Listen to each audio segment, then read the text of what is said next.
Hello दोस्तों, तो स्वागत है आपका मेरे चैनल में दी रीडर्स। और आज मैं आप लोग को बताने वाला हूँ एल्बर्ट आइंस्टाइन की बुक जो रिलेटिविटी का पहला चैप्टर। तो चलिए शुरू करते हैं। मैं कॉपी नहीं कर रहा था उसका डायलॉग, मैंने बस ऐसे ही बोला और वो मैच कर गया। तो बोलना मतलब हाँ, तो पहला जो है उसमें आइंस्टाइन ने बताया कि कैसे हम जो यूक्लिड ज्योमेट्री उसके बारे में जानते हैं। तो हमने यूक्लिड ज्योमेट्री में बचपन में पढ़ा होगा कि एक पॉइंट जो है उससे इनफाइनाइट लाइंस पास हो सकती हैं, पर 2 पॉइंट से सिर्फ एक ही लाइन पास होती है। हमने ये पढ़ा है। तो उसमें ऐसा कुछ बताया था कि अगर कोई हमें आकर बोले कि तुमने जो जो साइंस में ये जो पढ़ा है ये तो बिल्कुल गलत है, तो हम उससे लड़ जाएंगे कि भैया तुम ऐसा कैसा बोल सकते हो, हमने तो बिल्कुल सही पढ़ा है। पर वहीं अगर कोई आकर बोले कि भैया क्या तुम ये बोल रहे हो कि साइंस में जितनी भी चीज़ें हैं क्या वो सब सही है, तो हम भी सोचने पड़ जाएंगे कि क्या ऐसा है कि 100% सही है। तो वही बता रहे हैं कि इसी को हम बोलते हैं एक्सियोम्स। एक्सियोम्स यानी कि वो जिसको हम साइंस में सही मानते हैं। जैसे कि हमने साइंस में जैसे कि हमने पढ़ा है एटम्स के जो होते हैं उसके अंदर होते हैं 3 चीज़, प्रोटॉन, इलेक्ट्रॉन, न्यूक्लियन। पर उसके भी अंदर फिर हम पढ़ते हैं कि क्वार्ट्स करके होते हैं, जिसको साइंटिस्ट ने बोला है कि हाफ होते हैं, प्लस या माइनस में, प्लस हाफ माइनस हाफ। पर ये किसी ने देखा नहीं है, ये हमने ये साइंटिस्ट ने हाइपोथेसिस किया और ये बहुत ज़्यादा सही बैठता है तो हम इसको सही मानते हैं।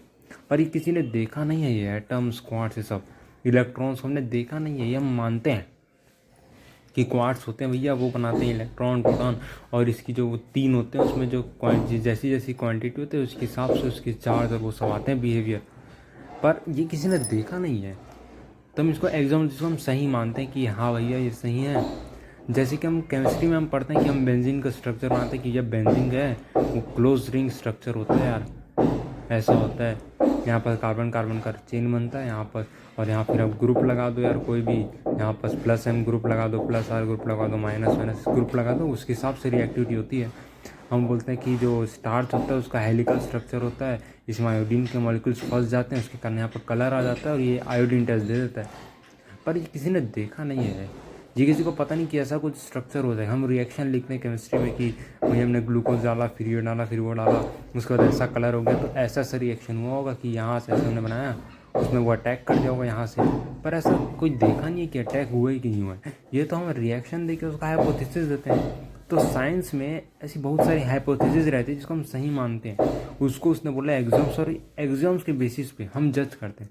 अगर कोई चीज़ हमें मानना है कि सही है कि नहीं, हम उसको देखेंगे कि क्या हम जो बोलते हैं उसके हिसाब से सही बैठ रहे हैं। जैसे कि मान लो हमने बोला कि भैया हमने एक एटम का से फेंका और कोई 2 चीज़ें रिलीज़ हुई, जिसमें से एक चीज़ जो थी बहुत ज़्यादा तेज़ थी और वो रेडियो एक्टिव थी।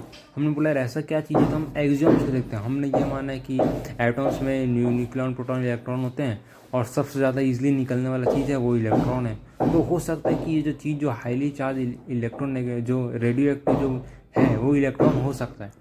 अगर वो ऐसा बैठता है एग्जाम्स के बेसिस पे तो हम उसको बोलते हैं सही है भैया ये तो यार, तो हम बोलते हैं ये इलेक्ट्रॉन है। तो ये एक्सियम से ही है जिसको हम मानते हैं साइंस के बेसिस में जो सही है, पर उनका कोई वजूद है या नहीं ये हमें अभी तक हमें पक्के तौर पर पता नहीं है। तो वही बोल रहा है कि अगर हमें कोई आकर बोले कि भैया साइंस के बेसिस पे तो ये चीज़ नहीं है, तो हम उसको लड़ लेंगे कि नहीं भैया ये तो है, ये तो कोई प्रूव हो चुका है। पर वहीं अगर कोई आकर बोले कि क्या तुम ये बोल रहे हो कि साइंस पे 100% सब चीज़ सही है, तो हम खुद सोचने पड़ जाएंगे कि यार ऐसा तो नहीं है यार, कई चीज़ में है यार कुछ कुछ कर। तो वही बता रहे कि यूक्लिड ज्योमेट्री में हमने जो भी चीज़ें पढ़ी हैं वो सब उन सब की एक लिमिटेशंस हैं। उन सब का जो मेन रूल है, इन सब का जो मेन यूज़ है वो है कंस्ट्रक्शन में। हम उसको कंस्ट्रक्शन में यूज़ करते हैं, इसलिए उनका मेन यूज़ आता है। उनका लिमिटेशंस है हर चीज़ का, यूक्लिड ज्योमेट्री का। तो इसमें वैसे ही एक एग्जाम का बात किया है जो है डिस्टेंस। हमें ये बताया गया कि 2 पॉइंट का जो डिस्टेंस है वो फिक्स होता है, फिर चाहे किसी में भी हो, स्पेस में हो या कोई ट्रेन के डिब्बे के 2 बीच में गैप हो या फिर कोई एरोप्लेन कहीं भी हो, इसका जो डिस्टेंस है वो सेम ही रहता है। ये हमें बताया गया। किसी ने कोई ये 100% कोई हमें तो नहीं पता, हमें तो बस बताया गया कि 2 पॉइंट के बीच का डिस्टेंस यही रहेगा, चाहे वो कहीं भी हो, चाहे वो स्पेस का क्या भी हो। ये हो सकता है इस बुक में या फिर ऐसे डिवाइस में जो लाइट के स्पीड से जा रहा है।